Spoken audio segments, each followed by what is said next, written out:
ख्वाजा आसिफ कहते हैं कि तहरीक इंसाफ ने 9 मई को मुल्क की सालमियत के खिलाफ बहुत बड़ी साजिश की। अब कहते हैं कि मुज़ाकरात करें।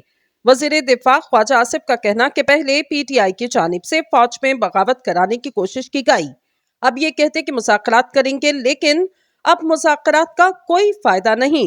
सियालकोट में प्रेस कॉन्फ्रेंस करते हुए ख्वाजा आसिफ ने पीटीआई को शदीद तनकीद का निशाना बनाते हुए कहा, 1 साल कबल तारीखी वाक़या हुआ और पहली बार एक सियासी जमात ने अदम एतमाद पर core commander house GHQ Mianwali airfield पर हमला किया। ख्वाजा आसिफ ने कहा, 9 मई को एक रेड लाइन क्रॉस की गई।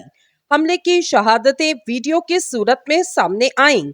नजरियाती सियासी इख्तलाफात अपनी जगह, लेकिन इस जमात ने ये मंसूबा पहले बनाया और पाकिस्तान की सालमियत के खिलाफ बहुत बड़ी साजिश की गई।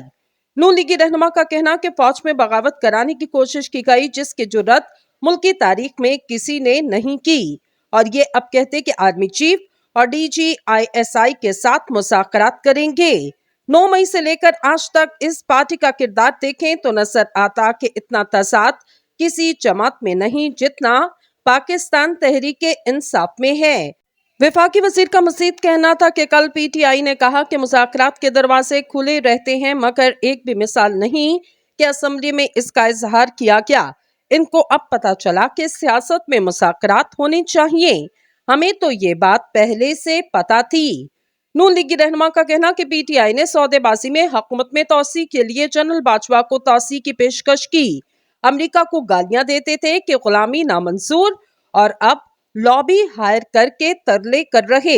इन्होंने पार्टी भी अपने वकला के हवाले कर दी। अभिनंदन के मामले पर हम इंतजार करते रहे, लेकिन बानी पीटीआई अपनी अना में रहे।